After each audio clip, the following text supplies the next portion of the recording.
Welcome everyone to another Design Ops Line podcast. I am welcomed by a very special guest who needs no introduction at all. He is well known in our industry, in our field, and I am very honored that he has come onto our show. Welcome, Felix, to the Design Ops podcast. Hey, Naresh, thank you so much for having me. Brilliant. Felix, I've been wanting to get you on the show for a very long time. I've been wanting to ask you so many questions. So we are just going to dive straight into it. And everybody knows the story behind ADPList. I think it's well known in our UX industry and it's very well spoken about. Now, I wanted to get your take on what do you think are the key qualities and skills that people should have in order to be a mentor on this path? That's a very interesting question because I think the term mentor is actually a very old term, dated even like in the BCs but the definition to many people is still a mix of reasons and definitions. So I would come from a point of view from our platform and ADPList community. The definition of a good mentor, and obviously a mentor on ADPList, is defined by, I think, one, having the experience that someone requires and seek of you. So, perhaps you could be a director level and someone in the junior would want to learn from your journey in your career. So having the experience to be able to look back, I think that's a very important element of a mentor. The second thing is, I think really the heart to want to give back, right? Believe it or not everyone has the heart to want to give back. Not everyone sees the need to give back, right?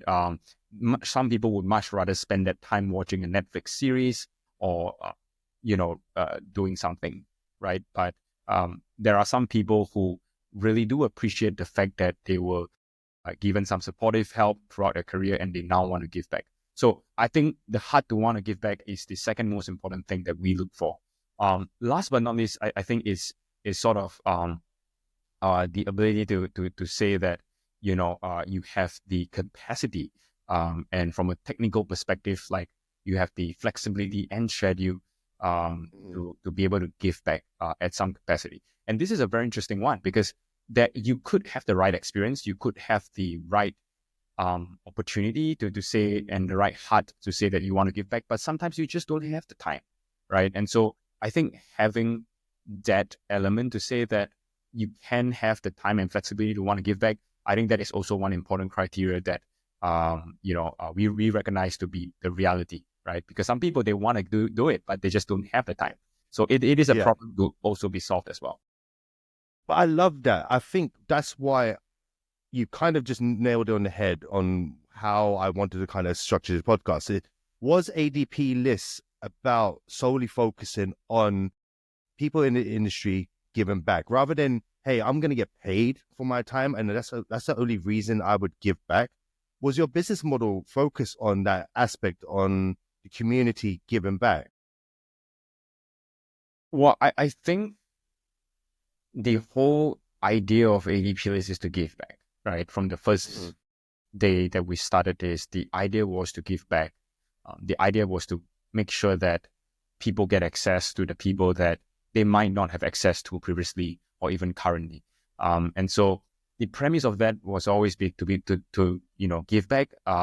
Making money and paying mentors was not sort of part of the deal when we first started in that sense. Yeah. Felix, I want to kind of take a stab at this question and I want to get your 2 cents on it. And you can tell me if I'm right or wrong.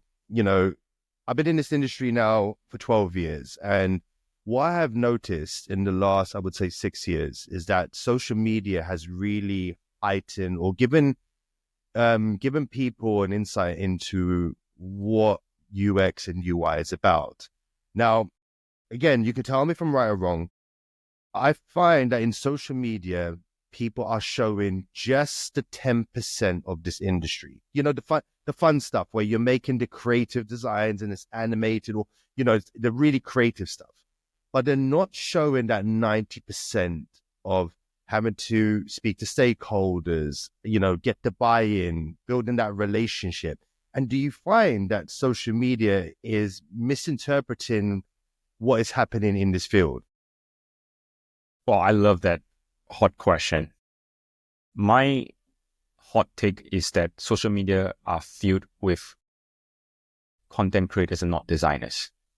There's so many content creators on social media, right? You have Instagram, you have X, and folks are just posting, how do you do X on Figma? How do you do this shadow? How do you do this good, nice gradient? But these guys and girls has never designed something, large and meaningful in their life, right? Some of them work at companies like Meta or like TikTok or whatever. Like, the reality is that they are designing a button in this company. And so when they share this knowledge, it's not knowledge that they have learned and applied. It is just knowledge that they have read online and they just share as content creators. So the truth of the reality is that it's not that they don't want to share, in my opinion, it's that they have nothing to share because they haven't worked on anything interesting. And that's just the reality. So that's my take. I mean, the content creators should hear this, and they should hear it directly from me. Is that if you got something interesting to show, you show it. But the truth is that you probably don't. Yeah, you hit the nail exactly on the head. That's how I personally feel. Where the content creators are showing, and I mean, there are really good content creators. Don't get me wrong. There's really people who show you, hey, this is just the 10% of the job. The 90% of the job is the fact that, you're not getting the buy-in, you're having to deal with stakeholders, the bit that we don't, the kind of ugly bit of the design side, which is the hardest side. And yeah, you're right. Content creators are just showing that the end result, and that's where I'm really glad you got that opinion and brought it up. And that ties into my next kind of question. Do you think, and again, I know it's hard to monitor on your platform, but do you think people who are mentoring are actually telling people about the 90% of the job? Now, people say it's 60-40. I personally think it's 80-20, of that planning, negotiating and stuff like that. Do you think your mentors on the platform are doing that and telling these new people coming in the industry what the real life is like? Oh, 100%. And I think this is what the beauty of mentorship is that it's honest, it's in a private setting like this, and it's undisturbed. And, you don't have to put up a front, to be honest. You don't have to put up a front in front of someone to look good because it's just one person. You can be very honest. It is what it is. And then we have seen these cases again and again. And so, the data points have proved it, that these mentors continuously show people the reality. They share their life experiences, they share their career experiences, because just simply the environment that was built for that mentorship is a safe environment that you have nothing to prove to the other person, right? Whereas on social media, you want to prove to hundreds of thousands of people that you are a good designer, that you are a knowledgeable designer, and it's just a different arena in that sense. And so I would confidently say that most, if not all, the mentors would be sharing their real life better stories when it comes to their mentorship sessions. Yeah, I love that. I think that's we have to show the light of this industry, and that 10% bit is really, really great. Once that 90% or 80% is really in play, and you get your you get yourself inside of an industry and you kind of show the value of design. And that's what Design of Salon is really about. What we do, we show to businesses the value of real design and not being, and sorry to use this terminology, wireframe monkeys or pixel pushers, and I've seen a lot of companies use designers only in that fashion. Now, what's your take on that? What would you say to businesses who are only using designers to just execute designs on their behalf and not really utilizing their skills?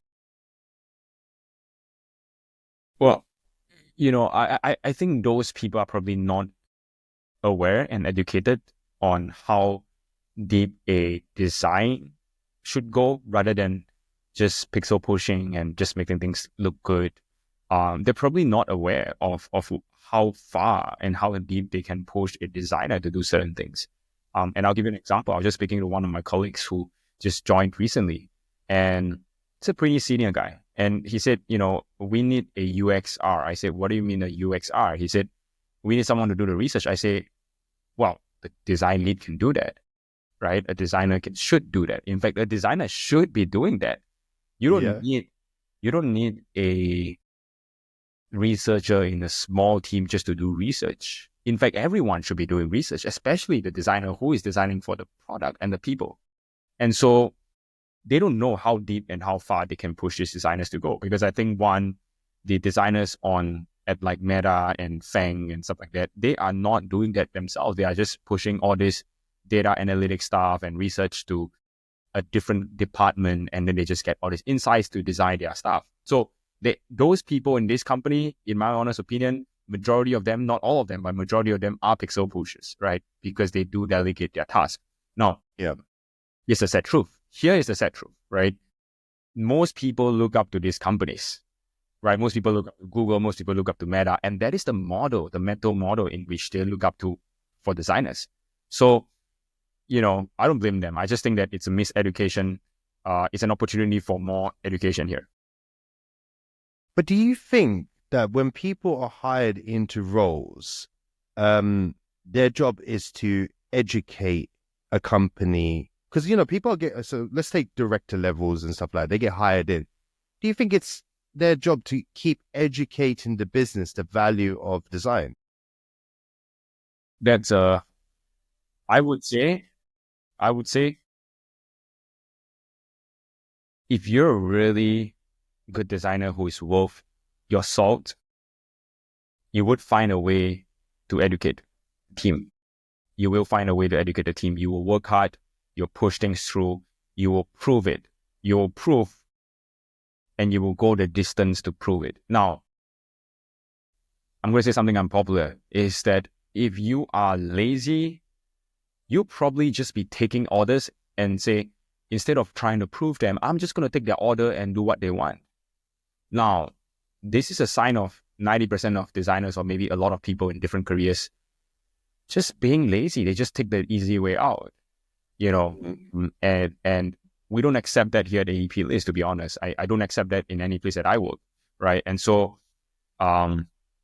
you just cannot just be a doer. You got to be a thinker as well at some point. You have to try to prove things that work and don't. You have to study it, not just do what you're told. Yeah. I don't know what the job market is like in Singapore at the moment. I have a colleague who's there, and I'm going to take your last statement. A lot of people that I've spoken to in the industry at the moment, and quite a lot of them have said the reason why I'm just pixel pushing at the moment, or I've become a pixel pusher, is because they're scared of losing their job. Now, there are massive layoffs happening in America. It's actually now feeding back into Europe. We're seeing it in Switzerland quite a lot. What would you advise to people about that? Because I'm exactly the same. I would advise to people, hey, speak up for yourself, but they're scared of speaking up and losing their job. Well, what's your take on this?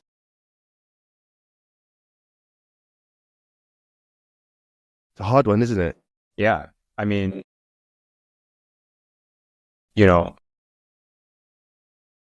my advice is, I might as well give it for free, and I would just say that my advice is, stop finding excuses, right? I think in a perfect world, everything would have gone well. You could have, gotten a job, you could have gotten paid well. But it is not a perfect world that we live in. Life is like a poker game, right? You don't know what the other side of the card would be.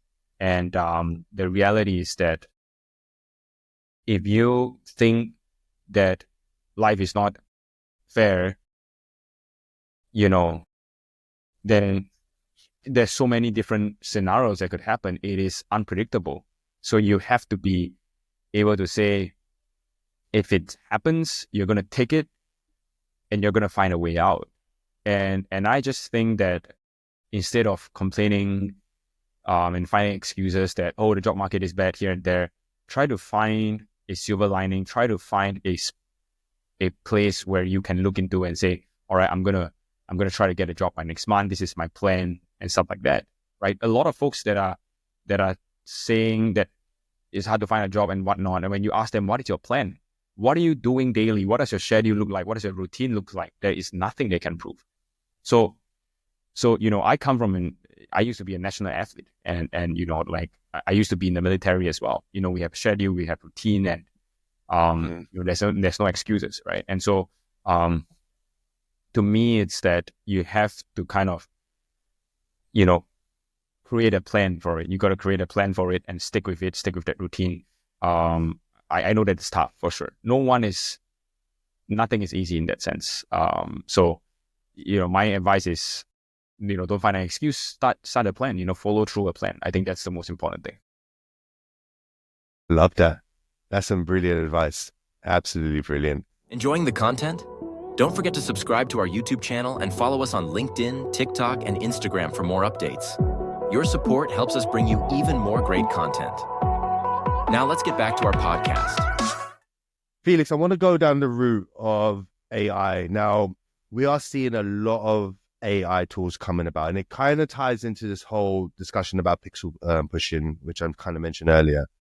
With automated AI tools now being coming in thick and fast, especially with Figma and stuff like that, do you think now the market's going to change where actual real UX designers are going to come up, and that UI automation is going to really push out those pixel pushes from the market and just making stuff beautiful, from your opinion?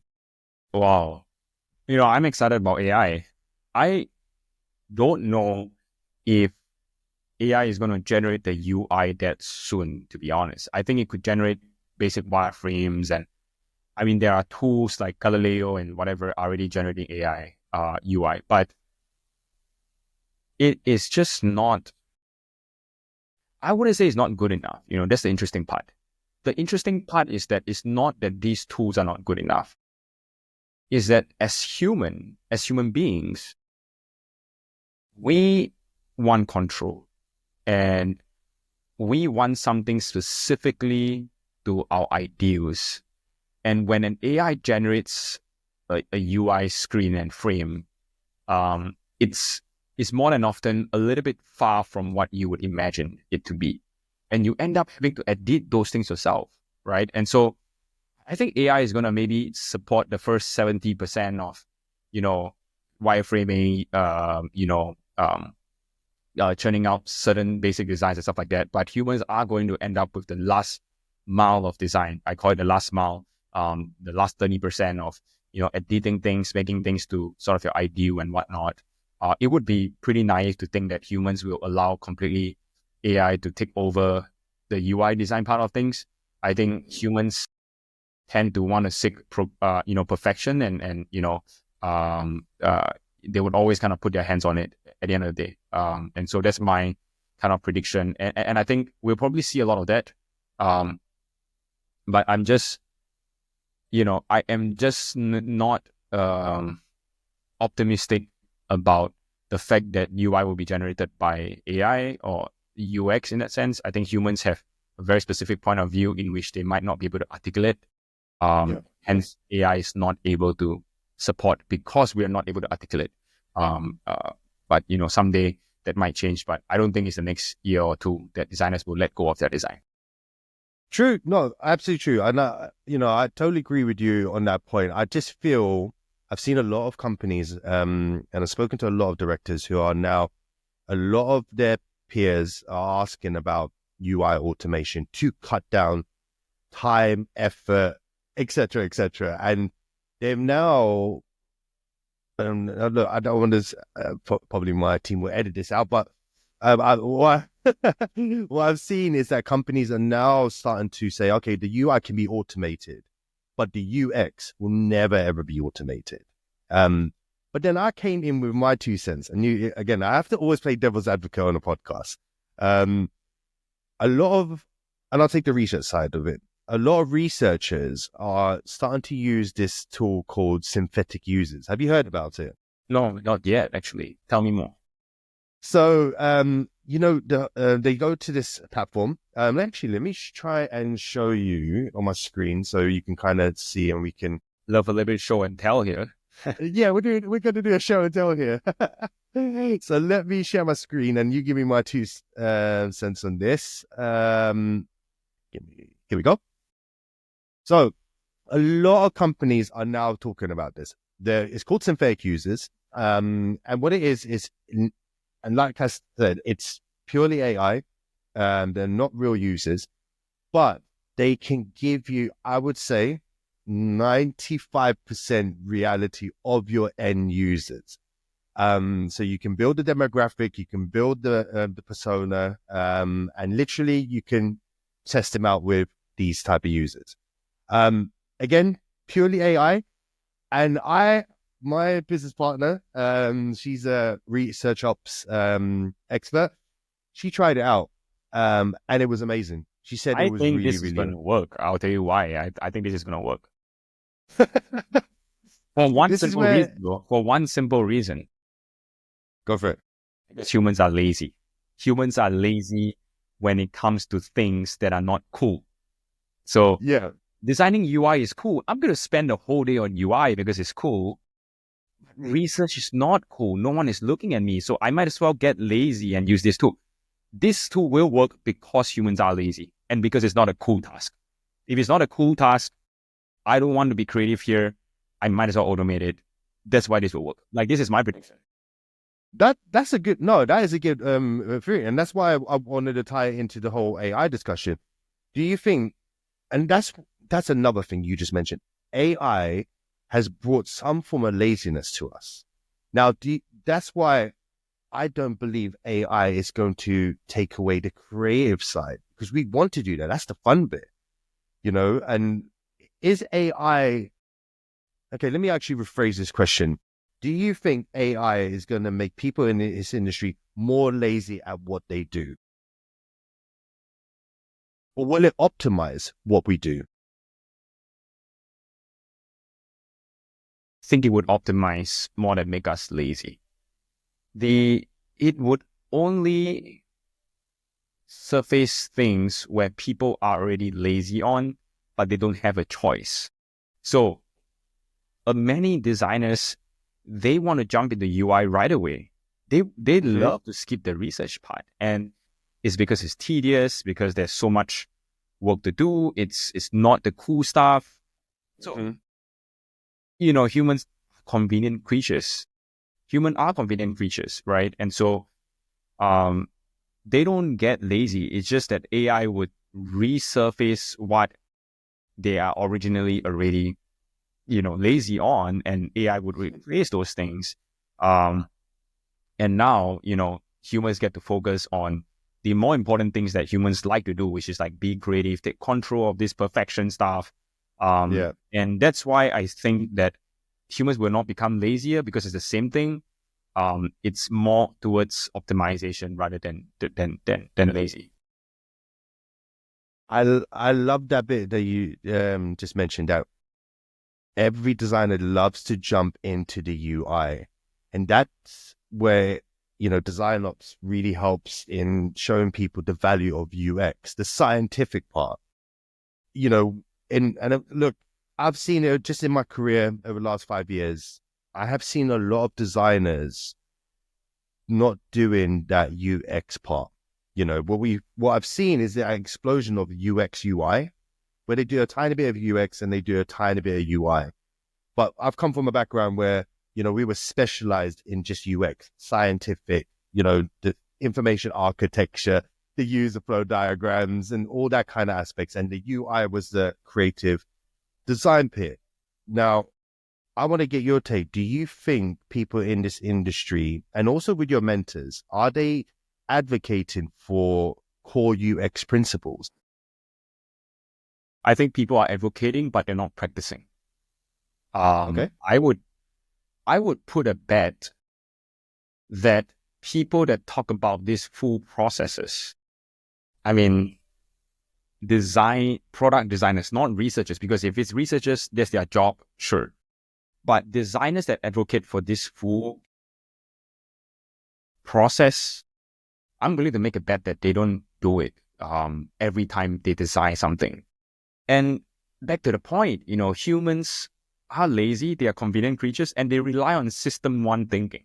System one thinking is basically saying that I jump into conclusion and I assume that this is how things work, right? And I think a lot of designers succumb to system one thinking, which is I see something and I automatically assume that the users would work a certain way, and I'm just going to take the path of least resistance instead of starting with research. So system one thinking is problematic, but it's very helpful as well in the day-to-day life. Things like, holding up a pen and writing and whatever, like it's very direct. But when it comes to things, I think we lack truth seekers in the world. We lack truth seekers. So research is a form of truth seeking. It's a form of validating or unvalidating your biasness. I just think that we lack a lot of truth seekers in the world today. Whether be it from marketing or whether be it to design or engineers, you just don't have truth seekers. People who are willing to ask tough questions, willing to be wrong, willing to go into the deep and the dark. I just don't think that there's many people that wants to dive into the truth of what they are building. And so you see a lot of problems with things all over the world with products that are being built. Do you think businesses give that platform for truth seeking and continuous discovery? Do you think that we're moving so fast that products are just looking at numbers and, return of investment, and that they don't build that platform for UX or for designers to go and discover and validate truth? What's your take? That is such a good question. I would tell you that there is a yes and no in there.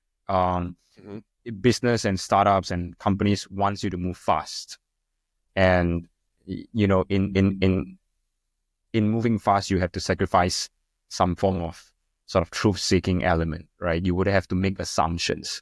But I think the important thing is what do you make assumptions on, and what do you not want to make assumptions on, right? There are some things where it's safe to make an assumption on, is that, if a button is red, then statistically speaking, it could get more clicks than a button in black.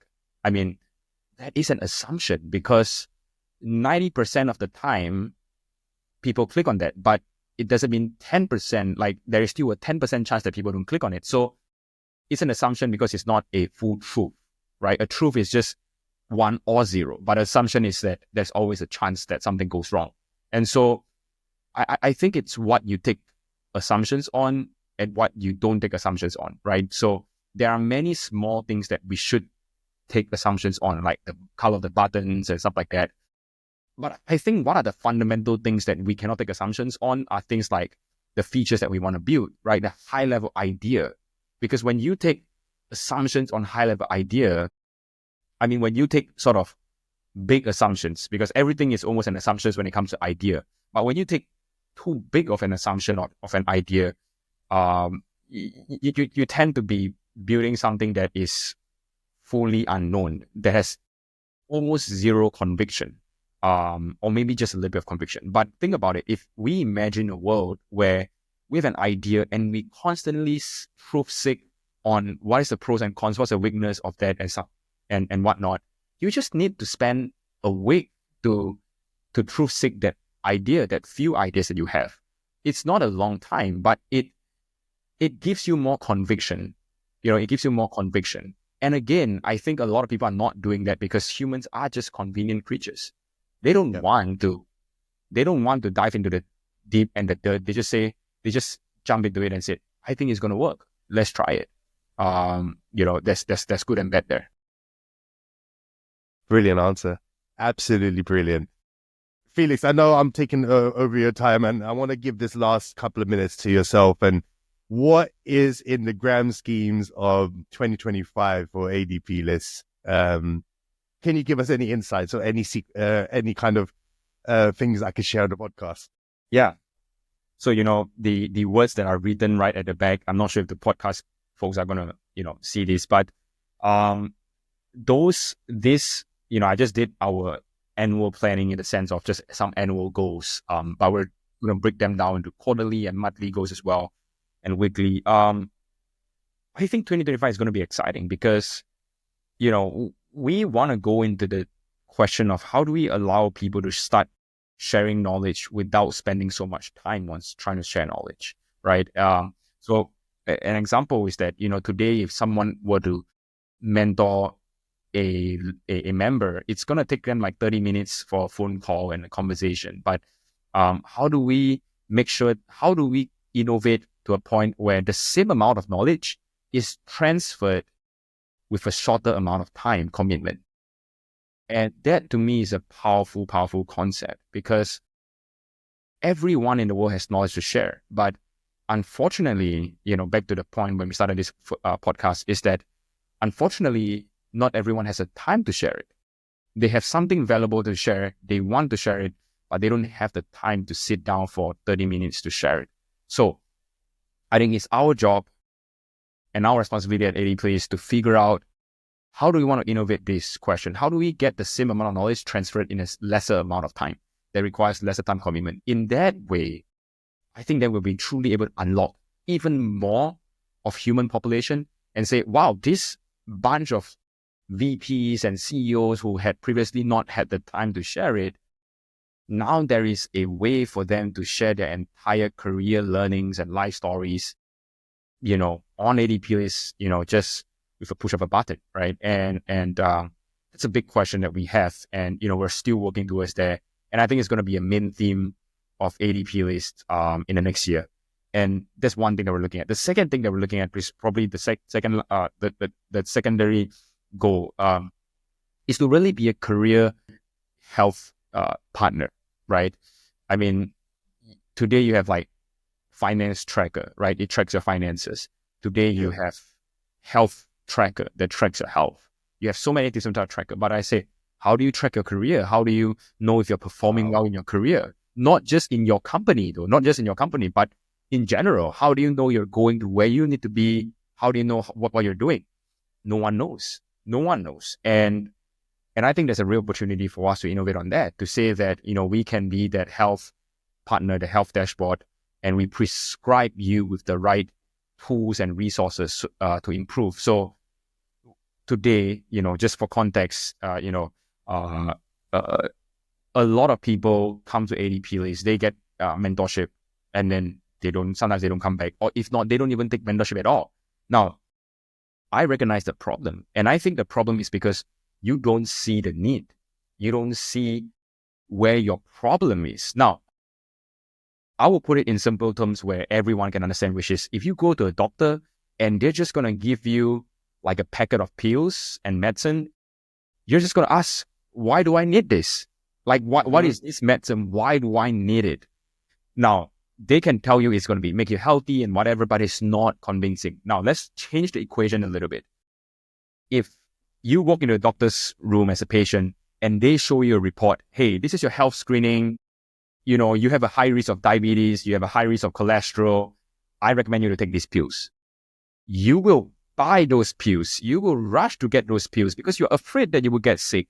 You're afraid that you will get diabetes. So if I tell you today from a career perspective, hey, if you want to get promoted to your next goal or whatever, you're really lacking communication skills as compared to your peers, as compared to the world.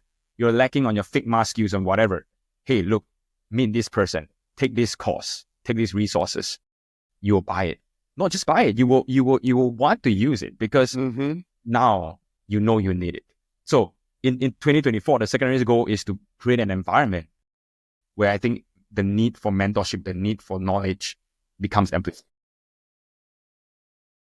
You have just blown my mind. I am looking forward to what you lot are going to bring out, because that is an absolutely amazing product that you're just talking about, and you've just only just scratched the surface. I can imagine it's going to be even more amazing. I'm not just saying that because you're on my podcast. I think you have just created something which is going to be absolutely mind-blowing, and really looking forward to that. And I've only had you on the podcast 35 minutes now, And in that 35 minutes, you have literally exploded my mind with your thoughts and your opinions. And I'm not just saying that because you've come on the podcast. I really see why ADPList has grown so massively under your mentorship. And I see the way that you kind of think, and it really resonates with our Design Ops Aligned podcast. And I can't thank you enough for coming on the show, really.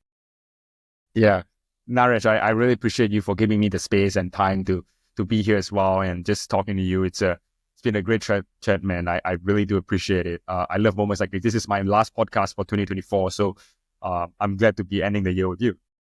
Oh, we're doing the same. We're ending our last podcast of the year, so brilliant, absolutely brilliant. We both ending on a good high, and I'm really glad you came on the show. I really appreciate that you've given our audience, your time, and you're such a busy person. Everyone sees it on LinkedIn, so it means a lot to us. So thank you.